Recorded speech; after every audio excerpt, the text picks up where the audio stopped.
سلام زخبركم تخطاتلتنا أمل علمكم بيوتيوب شانل تكتاتولنا زلكم مساكم زلكو أرتيست فقادو جرز جيري اسم دبزي كاب BTF Entertainment سيسم حلال فلكم نزم دبزي قدمي مجمارنا دما كم تلمود شير لايك كومنت سبسكرايب ندا خبركم سدرا بيت زي يوتيوب شانل سختكونو يمصانكم مالتي بار زخبركم تخطاتلتي لما انتي كم زتريوم زلكم اما اكل بزحات من اسيات يزلكم مساي زلو من اسيات ابالات باند كوراليوم زياده خاني بعلوم انت عينت مسارح موسيقى ام بتصوتو بعل من يبالو خا كلالو ينام بمن نجمر هو شمكا تاي مسارح موسيقى خصوت شمي يعني بالك لغير شبال تصوت مسارح كيبورد هراي انا دما سمي دساله من هاني بهال نفلو نتفتقا ندرافاي مالت دمصاوي انا هرمون حساب بهال نتصوت مسارح موسيقى بيز جيتار مالتي بيز جيتار شمي ما تسولاكم بهال صوت مسارح ساكسفون ما تسولا شمي بنيام سباتو يبال دتصوتلو مسارح ليد جيتار مال اسمي سايمون يوهانس بال سميتا صادقا كراريستا بلو صبو مجمار مدب يغبرلنا تداليهم لكم لو ما عندي كمينا تعذبتنا كمي كنحقسهم تداليهم الا قرعت اوكي حرا بلو قدمنا بعلان مخنا كاب بزربا نجمرسي بموسيقى مجماريا جنا مثلني ها سلازي بتن تدالين دلوا حنتي سرح ولا نوم نبت عزبتنا غربا بينا شعونا بعلنا نملس مثلني ها نا موسيقى اورو BTF Entertainment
هراي مبار كمز خنسمع دصنحنا ناي دمصاوي تسفاي محري في حرايكم كتتصاوتوا صنيحكم اسكي دحن طلق إلنا كنعلل مالتيو تاي فلوي نجار اللوابزي بخمي مريضكم ماما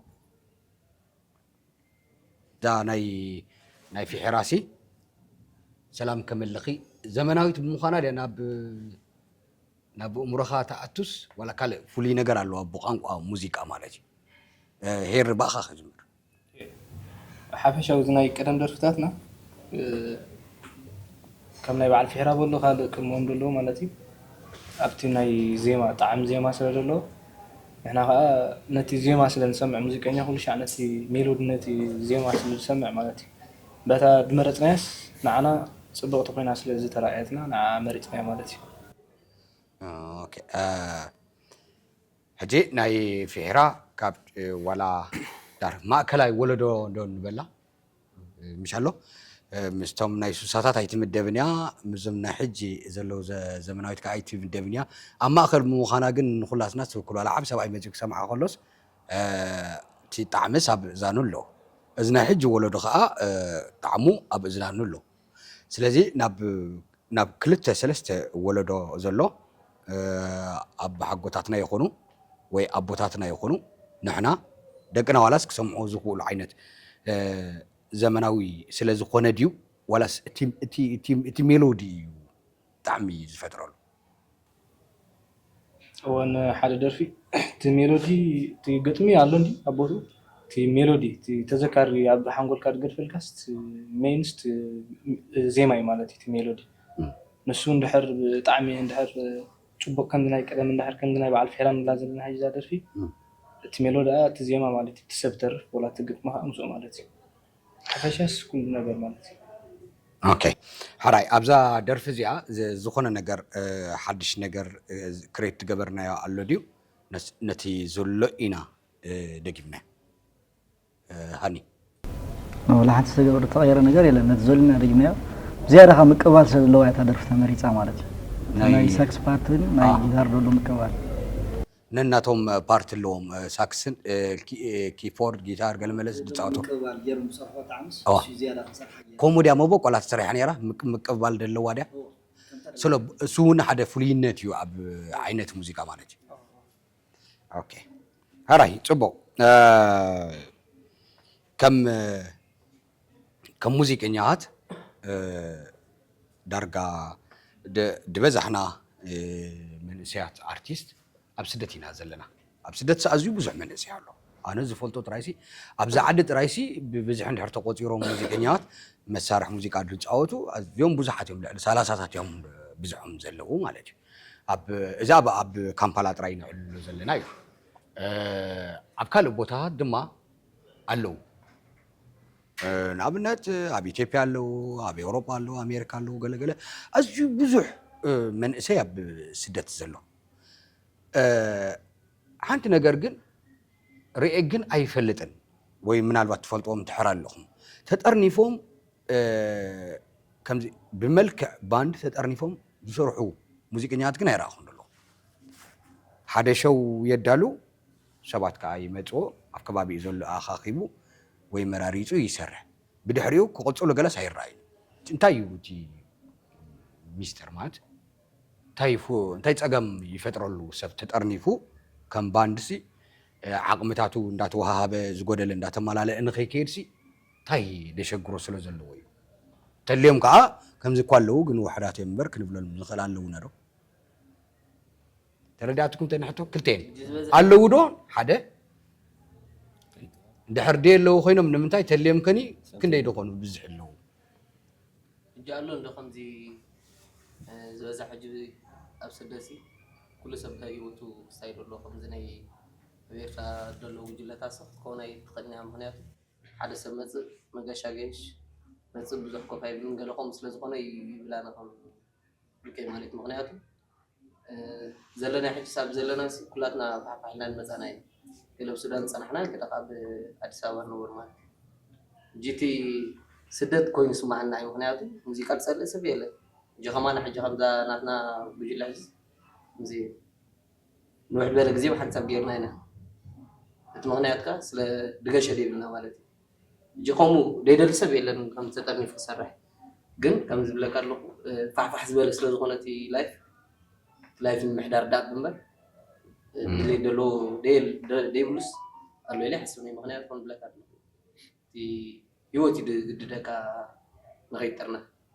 ሳብ ዘለካ እኮ ሓንሳብ እኮ ቆም እንኳን ይቆም ፋሕብል ገለ ሓንሳብ ደይምርዳእ መፅእ ገለ ብዙሕ ኣብ ክሳይ መፅእ እቲ ፀገም ኣብ ስደት ማለት እዩ ካብ ስደት ናብ ስደት ስለ ዝኾነ ሰብ መሕለፊ ስለጥቀመሉ ንዩጋንዳ ወላ ንኢትዮጵያ ገለ ካብ ከምኡ መወዳእታ ስደቱ ስለ ዘይኮነሲ መፃእን ከያዳይን እዩ ኢልና ዲና ክንሕዛ ሕጂ ናይ ካምፓላ ጥራይና ንዕልል ዘለና ኣነ ታሕቶይ ግን ወላ እጅስ ኣብ ኤውሮጳ ዋላስ ባንድ ሳይረኣኹ ደሎ ተጠርኒፎም ነው ድጓዓዙ ንኣብነት ንበል ተመስገን ያረዳ ሓለፈ ግዜ ሲ ማዓት መንእሰያት ኣኪቡ ገለ ዝሰርሓ ሸው ነይራ ገለ ዑደት ክኸይድ ከሎ ግን ምስኡ ክኸዱ ገለ ርአ ይፈልጥኒ ወይ ቱር ክኸይድ ከሎ ሕጂ እቲ ባጀት ዲኾሙ ድገብሮም ባጀት ኣሎ ምክንያቱ ካብ ዓድና ዓዲ ገይሽ ኮንካ መሰለን ካብ ኢትዮጵያ ትከይድ ኮንካስ ካብዚ ትወስድ ዩናይትድ ወስደካ ደሎ ኣካል እቲ ባጀት ማለት እዩ ኣብ ኢትዮጵያ ኣሎ ሙዚቀኛ ኣውይኻ ተዳሉ ወዲያር ሕጂ ክመጽእ ከሎ ናብስ ወይ ዝኾነ ደራፋይ ክመጽእ ከሎስ ሙዚቀኛታት ብዛዕት ደሎ ይሰርሑ ምክንያቱ እቲ ወጻኢታት ከምኡ ኮይኑ ይስማዓና ናታ ጽቡቕ ቃልዕ ኢልካ ኣለኻ ናታ እውን ዳሕራይ ክንምለስ ኢና ዝኾነት ሕቶላት ንሳ ኦኬ ስለዚ እቲ ናይ ስደት ምክንያት እዩ ተጠርኒፍካ ነዊሕ ዘይ ምጽናሕ ሽግሩሲ ተሓደ መጽእ ተሓደ ኸይድ ተሓደ መጽእ ተሓደ ኸይድ እቲ ህይወት ባዕሉ እዩ ስጋብ መወዳእታ ስደት ኣብ ከምዚ እዩ መዕለቤ ክሳብ ዘይበልካስ ተጠርኒፍካ ትኸደሉ መንገድስ ብዙሕ ኣይፍጠርን እዩ ኢልና ኢና ክንወስዳ ማለት እዩ ግን ማዕረ እዚ ብዙሕ ነገር ንጎድል ከም ዘለና ይርዳእና ኣብነት ኣብዚ ሓፂር ግዜ እዚኣ ኮራል ተኣኪቦም ሲ ልምምድ ክገብሩ ከለውስ ሓደ ነቲ ሓደ ገለ ነገርስ ይምላእ እዩ ኣብ ሙዚቃስ በይንኻ ዝበሃል ስራሕ የለን እስኻ ዘይትፈልጦ ሄርሞን ክፈልጦ ይኽእል ሄርሞን ዘይፈልጦ ቢንያም ክፈልጦ ይኽእል እንዳተመላላእካ ኢኻ ትኸይድ ፅቡቕ ስራሕ ንክትሰርሕ ማለት እዩ ሕጂ ኣብ ሓፂር ግዜ ጥርናፈ እኮ ከምዚ ዓይነት ምምልላእ እንድሕር ተረኺቡስ ስለዚ እቲ ደይ ምጥርናፍ ክንደይ ነገር ኣጉዲልልና ኣሎ ማለት እዩ ስለዚ ደርጋ ኩላትናስ በታ ዘላትና ንእሽተይ ነገር ዓቕሚና ንኸይድ ደልና እምበር ንዕብያ ወይ ንውስኻ ነገርሲ ኣይትርከብን እያ ደላ ኣብ ስደት ኦኬ እምበር እቲ ሓይሊ ጥርናፈ ምቁር ዝኾነ ስራሕ ወይ ጣዕሚ ዘለዎ ላዛ ዘለዎ ስራሕ ንኽትሰርሕ እዩ ዳርጋ ወርሒ ደኸውን ተለማሚድና ንኸውን ንሕና ካብ ንጅምሮ ነዚ ፕሮግራም ወርሕና ናይዛ ፕሮግራም የዛርብ ደለኹ በር ቅድሚኡ እሞ ይመፃኩም ነይረኒ ኣነ ብኡ ክሓልፍ ከለኹ ገለ ባዕለኹም ትገብሮና ይታሽብሉ ሕጂ ኣብዚ ወርሒ ዘይምበላዕ ወርሒ ማለት ሓፂር እዩ ኣብ ሙዚቃ ባይዘወይ ኣብ ሙዚቃ ኣዝዩ ሓፂር እዩ ወርሒ ኣብ ስደት መዓት ነገር ዝመላላእ ነገር ከለወካ ክእል እዩ ሕጂ ኣብዚ ወርሒ እኳ ከምዚ ዝገበርናሲ ንዓመት 2 ዓመት ተጠርኒፍካ ከምዚ ዓብ ስራሕ ንክትሰርሕ ሲ ብልጫታት እዩ ዝፅብቕ ማለት እዩ ስለዚ ኣብዛ ወርሒ እዚኣ ዝተለማመድኩመን ካብዘን ክንሰምዐን ፀናሕና ሓንቲ ታሽም ጌርና ፀኒሕና ኢና ሕጂ እውን ዝኽበርኩም ተኸታተልተይ ናብ እዚኦም ኣባላት ባንድ ናብቲ ስርሖምን ጣዕሚ ላዛ ንእዛንካ ዝፈጥር ሙዚቃ ናብኡ ኢና ክነብለኩም ተዳልዩ ዘሎ ሙዚቃታት በባሓደ ናባኹም ከብለልኩም ሕጂ ክልተ ሙዚቃ ክፃወቱልና እዮም ድልዋት ኢኹም ዶ ካብተን ኣዳሊኹም እንደለኹም ክልተ ሙዚቃ እሞ ንፃወት ሽዑ ብዛዕባአን ከዓኒ ኣስፋሕ ኣቢልና ክንዕልል ኢና ሽዑ ናብ እዚ ኩሉ ፀገም ዘዕለልናዮ ናብ ሶሉሽን ከዓ ክንከይድ ኢና ካልእ ፀገማት እውን ስለ ዝረኣየኒ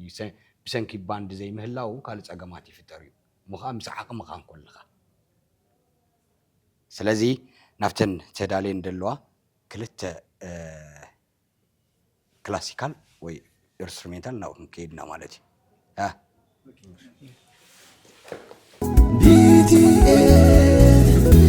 BTF Entertainment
BTF Entertainment.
BTF Entertainment.